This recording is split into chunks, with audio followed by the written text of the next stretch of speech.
আর বিশেষ করে আমাদের মা বোন যদি গর্ভবতী সন্তানাদি হয় তখন আমরা সময়মতো তাদেরকে মেডিকেল নিতে পারি, শুধু একটা কারণ রাস্তা। বাংলাদেশ এগিয়ে যাচ্ছে, শহর বদলাচ্ছে, জীবন বদলাচ্ছে, কিন্তু সব জায়গায় কি সেই পরিবর্তন পৌঁছেছে? চলুন যাই এমন একটি গ্রামে যেখানে সময় থেমে আছে, নয়াপাড়া, যেখানে মানুষ জন্ম নেয় ভবিষ্যৎ স্বাধীন। কি এটা শুনে হাসি পাচ্ছে আপনার?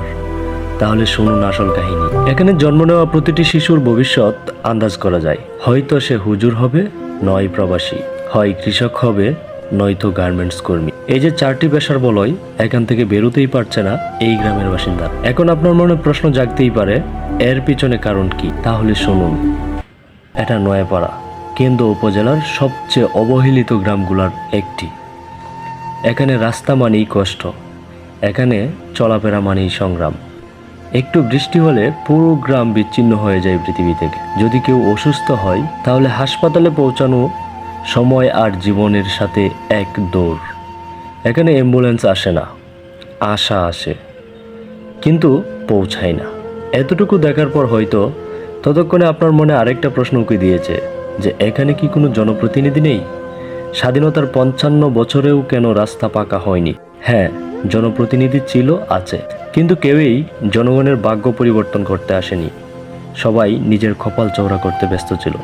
কেউ নিজের ছোট বাড়ি বড় করেছে, কেউ উপজেলা শহরে বিশাল অট্টালিকা বানিয়েছে জনগণের পকেট কেটে। তাদের জন্য সুখবর হচ্ছে, এত কিছুর পরেও এই এলাকার জনগণ কখনো এদের বিরুদ্ধে আন্দোলন সংগ্রাম করেনি। এই গ্রামের মানুষ স্বপ্ন দেখে, কিন্তু সেই স্বপ্ন মাটির সাথেই বাঁধা। কৃষি একটাই ভরসা, কিন্তু এই ভরসাও অনিশ্চিত।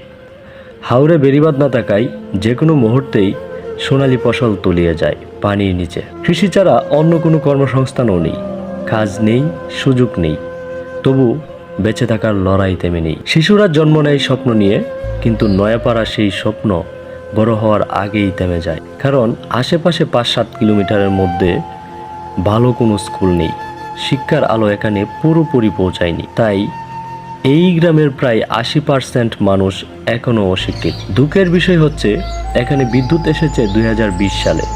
এর আগে আমরা পড়াশোনা করেছি কুপিবাতি দিয়ে। কোথা থেকে এই গ্রামে ডাক্তার, ইঞ্জিনিয়ার জন্মাবে? উপযুক্ত পরিবেশেরও তো দরকার আছে, তাই নয় কি? একটা প্রজন্ম কেটে গেছে অপেক্ষায়, আরেকটা প্রজন্মও কি একইভাবে হারিয়ে যাবে?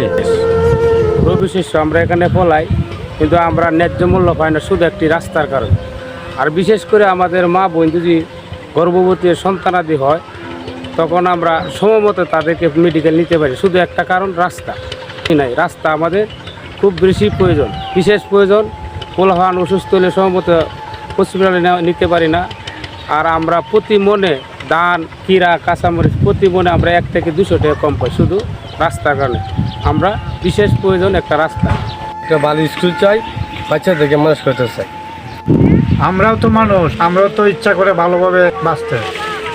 নয়াপাড়া কোনো ব্যতিক্রম না, এটা হাজারো অবহেলিত গ্রামের গল্প, যেখানে মানুষ বেঁচে থাকে কিন্তু এগিয়ে যেতে পারে না। উন্নয়নের গল্প সবাই শুনি, কিন্তু এই গ্রামের গল্প কে শুনবে?